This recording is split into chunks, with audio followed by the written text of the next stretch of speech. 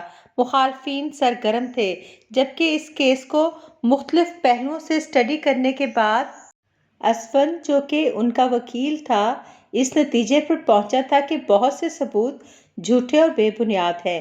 وہ اس کیس کو سلجھانے کے لیے جس حد تک کوشش کر سکتا تھا کر رہا تھا، مگر بات بننے کے بجائے بگڑتی جا رہی تھی اور اس کیس کا بگاڑ سلجھانے کے لیے کسی انتہائی طاقتور افسر کے اختیارات سے مدد لینے کی ضرورت تھی، اور وہ افسر جو کہ اسفند کے گھر میں ہی موجود تھا، مگر توقیر احمد اس کیس میں ذرا برابر بھی دلچسپی نہ لے رہے تھے۔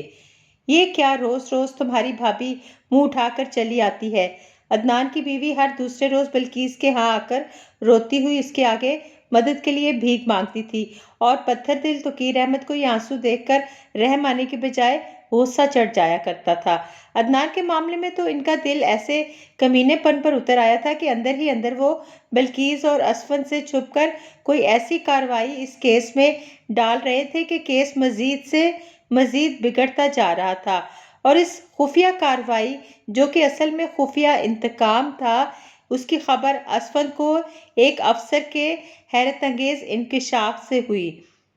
عجیب کیس ہے جس میں بیٹا مجرم کا حامی اور باپ مخالف ہے، اور پھر اس روز یہ عقدہ کھلا کہ توقیر احمد اس کیس کو خراب کرنے کی جتنی کوشش کر سکتے تھے کر رہے تھے۔ اپنی دلی نفرت اور انتقام سے مغلوب ہو کر وہ کوئی کسر نہیں چھوڑ رہے تھے۔ وہ چاہتے تھے کہ بلقیس کے بھائی کو سزا ہو، تاحیات اور دردناک۔ جب برداشت سے کوئی بات باہر ہو جائے تو دل میں جمع غبار آواز اور الفاظ کی شکل اختیار کر لیتا ہے۔ بلقیس کے اندر کے غبار نے بھی آج 27 سال بعد آواز اور الفاظ کی شکل اختیار کر لی تھی۔ وہ الفاظ جو کبھی اس کی اپنی ذات کے دفاع کے لیے کھو گئے تھے، آج جیسے جاگ اٹھے تھے۔ وہ آواز جو کہ اپنی حمایت میں کچھ کہتے حلق کے اندر گھٹ کر جیسے ختم ہو گئی تھی، آج اس میں بھی جان پڑ گئی تھی۔ ڈریسنگ ٹیبل کا شفاف آئینہ بیک وقت دو عکس دکھا رہا تھا۔ آگے والا عکس توقیر احمد کا، جو کہ تیار ہو کر اپنی ٹائی کی نوٹ باندھ رہے تھے، اور آئینے کا دوسرا عکس جو کہ توقیر احمد کے پیچھے تھا، وہ بلقیس کا تھا۔ مگر آج یہ بلقیس اس ڈری سہمی کم ہمت اور دبو قسم کی بلقیس سے بالکل مختلف نظر آ رہی تھی۔ کیا اسفند نے جو کہا ہے وہ درست ہے؟ انداز، استفسار، آواز کی سختی اور الفاظ کی مضبوطی نے سماعتوں کو چونکایا تو دھیان اور نظریں ایک ساتھ توقیر احمد کی عقب کے عکس پر توجہ مرکوز کر گئیں۔ حیرت، تعجب، استعجاب، ان تینوں نے مل کر توقیر احمد کی آنکھوں کی سنجیدگی کی شدت اس درجہ کر دی کہ لمحہ بھر کے لیے تو توقیر احمد کو اپنی آنکھیں کسی اجنبی کی لگیں۔ اس رات کے معرکے کے بعد اب اسفند بلقیس کا سگا اور توقیر احمد کا سوتیلا ہو گیا تھا۔ یہ کہ آپ اندر ہی اندر عدنان بھائی کا کیس خراب کرنے کی سازش کر رہے ہیں۔ بلقیس کی آواز کی درستی کسی طوفان کا پیش خیمہ محسوس ہوئی تھی، ایسا طوفان جو کہ سب کچھ برباد اور تباہ کر ڈالے، ہر شے کو نیست و نابود کر ڈالے۔ ہاں، ایک لفظی جواب، رعونت، نفرت، انتقام اور ڈھیروں اطمینان کے اظہار کے ساتھ۔ بلقیس کا خیال تھا کہ شاید چوری پکڑی جانے پر اس چہرے پر شرمندگی لکیریں کھینچے گی، مگر نہیں، آہ نہیں، افسوس نہیں۔ کچھ لوگ پیدائشی ڈھیٹ ہوتے ہیں جن کے دل کی جگہ سینے میں سنگ لگا ہوتا ہے۔ توقیر احمد کا شمار انہی لوگوں میں ہوتا تھا، اور اس یک لفظی جواب ہاں نے بلقیس کے اندر جیسے آگ کا الاؤ بھڑکا دیا تھا۔ شعلے تھے کہ آنکھوں سے لپک لپک کر باہر نکلنے لگے تھے۔ ذلیل، کمینہ، بے غیرت، یہ القابات تھے عدنان بھائی کے۔ توقیر احمد نے ہمیشہ ان کے لیے یہی تین الفاظ استعمال کیے تھے: کمینی بہن کا بھائی کمینہ، ذلیل بہن کا بھائی ذلیل۔ مزید زہر اگلتے اس آگ اور اس سے اٹھتے شعلوں سے بے خبر توقیر احمد نے نہایت اطمینان سے ٹائی باندھی، سر جھٹکتے ایک نفرت بھری نگاہ عقب کے عکس پر ڈالتے ڈریسنگ ٹیبل سے پرفیوم پکڑا اور یوں فراوانی سے استعمال کیا کہ آئینہ بھی اس کے اثر سے دھندلا ہو کر جیسے اندھا ہو گیا کہ نہ کچھ دیکھ سکا اور نہ دکھانے کے قابل رہا۔ پھر مزید اطمینان سے قدم اٹھاتے بیڈ پر اپنا کوٹ پکڑنے ہی لگے تھے کہ آگ کا بڑا سا شعلہ جو کہ شاید آج سب کچھ بھسم کر دینے پر تلا تھا ان کے سامنے آ گیا۔ سرخ نارنجی زرد آسمان سے باتیں کرتا شعلہ۔ کس بات کا بدلہ لے رہے ہیں آپ میرے بھائی سے؟ پہلی بار زندگی میں بلقیس جیسی ڈرپوک عورت توقیر احمد کے سامنے یوں ڈٹ کر کھڑی سوال پوچھ رہی تھی کہ اس بزدل عورت کو توقیر احمد کی گالیوں کا بھی خوف نہیں تھا۔ وہ اس بات سے بھی بے پرواہ تھی کہ اس کا منہ تھپڑوں سے لال کر دیا جائے گا۔ آج اسے اس کی بھی فکر نہیں تھی کہ اس کی چوٹی کو بے دردی سے پکڑ کر سر کو یوں وحشیانہ انداز میں جھٹکے دیے جائیں گے کہ یہ جھٹکے گردن اور سر کو الگ نہ کر دیں۔ آنکھوں میں آنکھیں ڈالے سراپا سوال بنی توقیر احمد کے سامنے وہ یوں کھڑی تھی کہ جیسے زخمی ناگن جو کہ پلک تک نہ جھپک رہی ہو۔ تمہارا بھائی ہونے کا زہریلی مسکراہٹ جس کو طنز و غرور نے مزید زہریلا کر دیا تھا۔ کوٹ پہنتے توقیر احمد کے لہجے کا اطمینان و سکون دیکھنے کے قابل تھا۔ جیسی تم ذلیل اور کمینی ایسا ہی ذلیل و کمینہ تمہارا بھائی۔ تسلی سے کوٹ پہن کر دائیں ہاتھ میں اپنا بریف کیس بھی پکڑ لیا، مطلب کہ اب قدم روانگی کے لیے تیار تھے۔ حرام کی کمائی منہ کو لگ گئی ہے، حرام کے۔ یقیناً یہ الفاظ جو کہ زہر میں بھجے ہوئے تھے عدنان بھائی کے لیے تھے۔ یہ گالی جس کو دے کر توقیر احمد کو بے حد دلی سکون ملا تھا یہ بھی اسی کے لیے تھی۔ توقیر احمد کو سمجھ نہیں آ رہی تھی کہ نفرتوں کا اظہار مزید کس طرح کر کے بلقیس کا جگر چھلنی کریں، سو مزید اظہار کے لیے یہ الفاظ چنے گئے۔ گھٹیا ماں باپ کی گھٹیا اولاد، وہی مغرورانہ چال۔ اسی تکبر انداز میں زمین کے سینے کو کچلتے ہوئے وہ کمرے کے دروازے تک پہنچے ہی تھے کہ آج 27 سال کا ضبط جواب دے گیا، اور پھر جو بلقیس بولی تو وہ سب کچھ سنا دیا۔ دیواروں کی سماعتوں نے بھی سنا، بند دروازوں کے سناٹوں نے، اور صحن و آنگن کی خاموش فضا نے۔ لحاظ کے بدلے لحاظ اور بد لحاظی کے بدلے بد لحاظی، یہی اب قصاص مقرر کیا گیا تھا۔ اور پھر فضا میں سکوت چھا گیا، ایسا سکوت کہ جیسا شہر خاموشہ کا سکوت ہو۔ محبت، وفا، خدمت، کس چیز کی کمی رکھی تھی میں نے؟ یہ سوال بلقیس کا تھا جو ذلیل تھی اور کمینی بھی تھی۔ اس روز اس ذلیل کمینی عورت کے کٹہرے میں متکبر و خود پرست توقیر احمد کو کھڑا کر لیا گیا تھا۔ آپ نے ہمیشہ مجھے ذلیل کہا، میں نے برداشت کیا، دھتکارا، میں نے سہ لیا، تانے دیے، میں نے صبر سے کام لیا۔ الفاظ گلا پھاڑ انداز میں چیخ رہے تھے۔ آپ کے گھر میں میری حیثیت چند ہزار ماہوار تنخواہ کی ملازمہ کی سی رہی، جس کو تنخواہ کے علاوہ 2-4 جوڑے کپڑوں اور جوتوں کے دے کر مشقت جانوروں سے بھی بدتر لی جاتی۔ یہ حقیقت تھی، اور اس حقیقت نے توقیر احمد کی زبان کو اس سمے کنگ کر دیا تھا۔ ذرا برابر کی غلطی پر سلوک وحشیانہ ہوتا۔ سالن میں نمک زیادہ ہو گیا، کٹوری پکڑ کر بلقیس کے منہ پر مار دی جاتی۔ لسی یا چائے میں میٹھا یا نمک ان کی پسند کا نہ ہوتا تو چوٹی سے پکڑ کر گھسیٹ لیا جاتا۔ پراٹھا ذرا جل جاتا تو اس کو دھمکی یہ دی جاتی کہ آئندہ انڈا یا پراٹھا جلا تو تمہارے دونوں ہاتھوں کو آگ پر رکھ کر جلا ڈالوں گا۔ میری اولاد، پوتے پوتیوں کے سامنے توہین امیز سلوک کیا جاتا۔ بلقیس کی سسکاری فضا میں ابھری۔ گالیاں دی جاتی، مجھے کم شکل اور بدصورت ہونے کا طعنہ دیا جاتا، مگر میں اف تک نہ کرتی۔ آج تقدیر نے موقع دیا تھا کہ اس ذلیل کمینی کے ہاتھ تھے اور اس انا پرست کا گریبان۔ میرے بھائی کے ساتھ ہمیشہ آپ کا سلوک حقارت امیز رہا۔ میں نے دل پر پتھر رکھ کر برداشت کیا۔ برداشت کے سوا چارہ ہی کیا تھا؟ عام مردوں کی دنیا میں اصول ہی یہی ہے کہ کسی کے حصے میں برداشت، صبر اور زیادہ درگزر آتا ہے، اور کسی کے پاس بد لحاظی کے ہزار اختیارات۔ محبت دینا تو دور کی بات، آپ کے پاس تو مجھے دینے کے لیے عزت بھی نہ تھی۔ الفاظ یوں سلگ رہے تھے کہ جیسے سلگتی بھڑکتی لکڑیاں۔ سب کچھ میں نے برداشت کیا۔ وہ مائی اس زور سے چلائی کہ اس کی آواز کا درد کرب دیواروں میں دراڑیں ڈال گیا۔ روشن دان کھڑکیاں پہلے تو اس آواز کی شدت سے لرزے اور پھر ان کے شیشے چٹک گئے اور شیشوں میں پڑی چٹکنے سے لکیریں نحوست کی لکیریں ڈال گئیں۔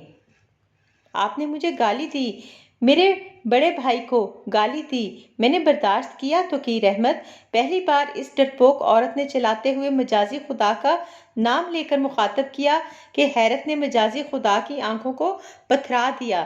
لیکن آپ میرے مرے ہوئے ماں باپ کو گالی دیں، یہ میں کبھی برداشت نہیں کروں گی توقیر احمد۔ یہ بلقیس کے لیے ناقابل برداشت تھا، اور جب بات برداشت سے باہر نکلی تو دل کا سارا غبار اس نے نکال کر رکھ دیا۔ بنا کسی لحاظ کے وہ چیخ اٹھی، چلا اٹھی، بد لحاظی کی آخری حدوں کو چھو گئی، اور پھر اس گھر کو جس میں وہ 27 سال توقیر احمد کے ہر سلوک کو برداشت کرتی، ہر دوسری مشرقی عورت کی طرح چپکے آنسو بہاتی تو رہی، مگر احتجاج میں کبھی بھی ایک لفظ بھی کہنے کی ہمت نہ کر سکی، اس گھر کو خیر آباد کہہ کر اپنے بیٹوں کے گھر میں آ گئی۔ آپ کو مبارک ہو یہ گھر، اب رہیے تنہا تمام عمر اپنی خود پسندیوں اور انا پرستیوں کے ساتھ۔ فضا کی بھیانک خاموشی کسی بلا کی طرح پنجے گاڑے ہوئے تھی، دل میں بھی اور روح میں بھی۔ اس خاموش فضا میں رہتے ہوئے تنہا توقیر احمد کو 3 ماہ گزر گئے تھے۔ دن رات کا یوں کہ حساب ختم سا ہو گیا تھا، رات ہے یا دن کچھ پتہ ہی نہیں چلتا تھا۔ بلقیس پانی پلا دو، پکار خاموشی میں بکھرتی اور پھر کہیں کھو جاتی۔ بلقیس دوا دے دو، ندا میں اذیتیں گھلی ہوتیں، وہ بھی کہیں گم ہو جاتی۔ بلقیس ذرا ٹانگیں دبا دو، درد سے ٹوٹی جا رہی ہیں۔ نیم غنودگی میں اس عورت کو آواز دی جا رہی تھی جو ان 27 سالوں میں شاید کسی ایک رات بھی توقیر احمد کی ٹانگیں دبائے بنا نہ سوتی تھی۔ ٹھیک طرح سے ٹانگیں دباؤ، کیا ہاتھوں میں دم نہیں ہے تمہارے ذلیل عورت؟ اس خدمت کا صلہ ایک مرد سے عورت کو ان الفاظ کی صورت میں ملا کرتا تھا۔ محبت مرد دے نہ دے، مگر ڈٹ کے خدمت عورت سے کیسے لینی ہے یہ وہ خوب اچھی طرح سے جانتا ہے۔ آج اس تنہائی کی اذیت سے عاجز توقیر احمد اس نام کو پکار رہے تھے جو نام ہمیشہ سے ان کے لیے غیر احمد رہا تھا۔ انہیں بلقیس کو اس کے اصلی نام سے زیادہ ذلیل کمینی کہہ کر پکارنے میں سکون ملا کرتا تھا، اور توقیر احمد جیسے پتھر دل انسان کے لیے دنیا میں صرف اپنا ہی سکون تو اہم تھا، باقی سب جائیں بھاڑ میں۔ توقیر احمد اب طبیعت کیسی ہے؟ یہ توقیر احمد کے جگری دوست وقار علی تھے، جو کہ ان کے کالج اور یونیورسٹی سے ہی ساتھ تھے، اور یہ ساتھ اب تک قائم تھا۔ توقیر احمد 3 ہفتے پہلے واش روم میں پاؤں پھسلنے سے گرے تھے، اور اس پھسلنے کی وجہ سے جسم کے جہاں مختلف حصوں پر چھوٹی موٹی چوٹیں آئی تھیں، تو وہاں پاؤں میں موچ بھی اتنی شدید آ گئی تھی کہ چلنا پھرنا بنا کسی سہارے کے محال اور عذاب ہو گیا تھا۔ بلقیس تو اس روز کے بعد جب توقیر احمد نے اس کے مرے ہوئے ماں باپ کو گالیاں دی تھی انہیں چھوڑ کر بیٹوں کے ہاں چلی گئی تھی، اور بیٹے تو باپ سے بہت پہلے ہی بدظن ہوئے تھے، اپنی اپنی فیملیوں کو لے کر الگ ہو چکے تھے، اور یہ خبر آئی تھی کہ توقیر احمد کے بیٹے باہر کے ملک اپنی فیملیز کے ساتھ شفٹ ہونے والے تھے، اور اس کی خبر وقار علی نے انہیں دی تھی۔ انہوں نے اسفند کو پاسپورٹ کے دفتر میں دیکھا تھا۔ سرسری ملاقات میں جو معلومات ملی تھیں وہ یہ تھی، اور بلقیس بھابی، امی بھی ہمارے ساتھ ہی جائیں گی، یہ اطلاع اسفند نے دی تھی۔ اس روز کے بعد ان میں سے کسی نے بھی توقیر احمد کو فون تک کر کے ان کی کوئی خیر خبر نہ لی تھی، اور نہ ہی انہیں ضرورت تھی۔ اسفند کی کوشش سے عدنان بھی باعزت بری ہو گئے تھے۔ عدالت نے تمام مقدمات کو بے بنیاد قرار دے دیا تھا۔ بس بہت تکلیف ہے وقار، رات ایک پل کے لیے بھی نہ سو سکا۔ توقیر احمد کو ٹھنڈ کی وجہ سے نمونیا بھی ہو گیا تھا، اور ساتھ ہی پاؤں کی موچ نے تو انہیں جیسے معذور، اپاہج یا شاید لنگڑا کر دیا تھا۔ وہ خود کو زندگی میں پہلی بار بہت بے بس اور مجبور محسوس کر رہے تھے۔ ساری رات کھانسی اور بخار کی وجہ سے سوئی جاگی کیفیت میں گزارتے تھے، اور ان کی تیمارداری کرنے والا کوئی نہیں تھا۔ غور و فکر میں شدتوں سے ڈوبے دن رات گزر رہے تھے۔ کبھی یہ غور و فکر ملامت کی شکل اختیار کر لیتا تو دل ملامت پر اتر آتا، کبھی یہ غور و فکر پچھتاووں کی دہکتی بھٹی میں گرتا تو توقیر احمد کا پورا وجود جیسے جل کر راکھ ہونے کے قریب ہو جاتا۔ تم بھی چلے جانا چاہتے ہو تو چلے جاؤ وقار علی۔ زبان کا بے دریغ استعمال کرنے والے توقیر احمد کو شاید چپ کا بھی مرض لگ گیا تھا۔ وہ بہت کم گو ہو گئے تھے، ضرورت کے 1-2 الفاظ ہوں ہاں کے علاوہ کچھ نہ ہوا کرتے تھے۔ جب زبان خاموش ہو جائے تو دماغ بولنے لگتا ہے، اور جب دماغ بولنے لگتا ہے تو بڑے سے بڑا خرد دماغ مرد بھی وہ کچھ بھی سوچنے لگتا ہے جو اس نے زندگی میں کبھی نہیں سوچا ہوتا۔ تقیر احمد کا وقت بھی اب زیادہ سوچوں میں کٹنے لگا تھا۔ اپنے ہی کہے لفظ جو کہ شفافیت کی انتہا ہوتے تھے گونجتے کانوں میں سنائی دینے لگتے تھے۔ کبھی سامنے کی شفاف دیوار یوں نظر آنے لگتی تھی کہ جیسے اسکرین ہو، اسکرین پر تقیر احمد اور بلقیس کی رفاقت کے 27 سال کا ہر منظر دکھایا جا رہا ہو، یوں کہ پوری فلم چل رہی ہو۔ تنہائی اور بیماری نے تقیر احمد جیسے سخت پتھر میں بھی سوراخ کر دیا تھا۔ انہیں لگنے لگا تھا کہ اب ان کی ذات وقار علی جیسے جگری دوست کے لیے بھی بوجھ بن گئی ہے۔ اپنے وقت کے اتنے بڑے افسر کی خیریت پوچھنے کے لیے اب بھی لوگ رابطہ کرتے تھے، مگر یہ رابطہ صرف فون پر سرسری حال چال پوچھنے کے لیے ہوتا تھا، اور اس کے بعد ہفتے گزر جاتے مگر دوبارہ کسی کا فون نہیں آتا۔ خواہ مخواہ تم پر بوجھ بن گیا ہوں میں۔ ہمیشہ گردن اکڑا کر چلنے والا تقیر احمد اب واش روم جانے کے لیے بھی سہارے کا محتاج ہو گیا تھا۔ اب وہ سہارا چاہے کسی لاٹھی کا ہوتا، کسی بیساکھی کا ہوتا، یا پھر کسی انسان کے کندھے کا۔ میں کسی لڑکے کو رکھ لوں گا وقار، کمزور سی آواز بتا رہی تھی کہ وقت نے تقیر احمد کے ساتھ ایسی اٹک پٹک کی ہے کہ سارے کسبل نکال کر رکھ دیے ہیں۔ سب پیاروں کے یوں چھوڑ کر چلے جانے پر وہ دلی طور پر ٹوٹ چکے تھے کہ اب احساس تنہائی انہیں عذاب لگتا تھا۔ دل اعتراف پر مجبور ہو گیا تھا کہ تنہائی کس عذاب مسلسل کا نام ہے۔ سناٹے کیسے دلوں کو چیرتے ہیں، اندھیرے کیسے روح کو سہماتے ہیں۔ تقیر احمد کو لگنے لگا تھا کہ وہ اپنے جگری دوست پر بوجھ بن کر آ پڑے ہیں، اور بھلا بوجھ کب تک انسانی دل برداشت کیا کرتے ہیں۔ اکتا جانا، تھک جانا فطری سی چیز ہے۔ جیسے پہلے تم نے لڑکا رکھا تھا ویسے ہی رکھنا ہے۔ اس بات پر وقار علی کا انداز کچھ طنزیہ سا تھا۔ انہیں شاید تقیر احمد کی بات اور سوچ اچھی نہ لگی تھی۔ تقیر احمد نے بیمار اور تنہا پڑنے پر ایک 19 سالہ لڑکا ملازم رکھ لیا۔ شروع میں ابھی تقیر احمد کا دماغ آسمانوں پر تھا۔ انہیں کسی کے سہارے کی ضرورت نہ تھی۔ جس کو جانا ہے چلا جائے، مجھے کسی کی ضرورت نہیں، میں رہ لوں گا اکیلا۔ وہ تو جب شب و روز گزارنے پڑے اور وہ بھی اس محتاجی کی شکل میں، تو دل اندر ہی اندر ٹوٹ پھوٹ کا شکار ہوتے ہوئے اپنوں کی یاد میں سسکنے لگا۔ کچھ روز تک تو وہ ملازم لڑکا ٹھیک کام کرتا رہا، مگر پھر اس کا دماغ ٹھیک نہ رہا۔ تقیر احمد کے گھر سے کچھ پیسے اور ان کی مہنگی چیزیں لے کر وہ رفو چکر ہو گیا۔ تو پھر محتاجی نے جس کا کندھا مانگا وہ وقار علی کا تھا۔ جب بھی سوچنا تقیر احمد، ہمیشہ غلط انداز میں ہی سوچنا۔ وقار علی کا انداز کچھ برہم سا تھا۔ ان کی بات کا ہرگز یہ مطلب نہ تھا کہ تقیر احمد ان پر بوجھ بن گئے ہیں۔ میں صرف اتنا کہہ رہا ہوں کہ کیا ضرورت تھی بلقیس بھابھی کو ناراض کرنے کی۔ وقار علی کی بات کا مقصد اب بھی وہی تھا جو ہمیشہ ہوا کرتا تھا، کہ ایک اکھڑ اور بد دماغ مرد کو یہ سمجھانا کہ عورتیں ہی نہیں، ہم مرد بھی ان کے محتاج ہوتے ہیں۔ کئی دفعہ تو ان کے سہارے کے بنا ایک قدم بھی نہیں اٹھا پاتے۔ یہ مائیاں جو کہ ہماری بیویاں ہوتی ہیں نا تقیر احمد۔ وقار علی کا طرز تخاطب بہت سخت لگا تھا کہ تقیر احمد نے اپنی ویران آنکھیں سامنے دیوار سے ہٹاتے ہوئے وقار علی کے چہرے پر جما دیں، جہاں ناراضگی کے واضح آثار تھے۔ ہم باپوں کے بڑھاپے کا ایسا سہارا ہوتی ہیں جیسا کہ ایک معذور اپاہج شخص کے لیے اس کی بیساکھی، جس کے بنا وہ ایک قدم بھی نہ چل سکیں۔ سر جھٹکتے وقار علی باہر نکل گئے۔ تقیر احمد کی دوا ختم ہو گئی تھی، انہیں وہ لینے جانا تھی۔ ایک معذور و بے سہارا شخص بھی بھلا اپنی بیساکھی کی ناقدری کرتے اچھا لگتا ہے۔ وقار علی تو جا چکے تھے، مگر ان کی بڑبڑاہٹوں کی باز گشت ابھی بھی فضا میں تھی۔ پتہ نہیں تمہیں کب سمجھ آئے گی۔ دادا ابو، ہماری کل رات کی فلائٹ ہے۔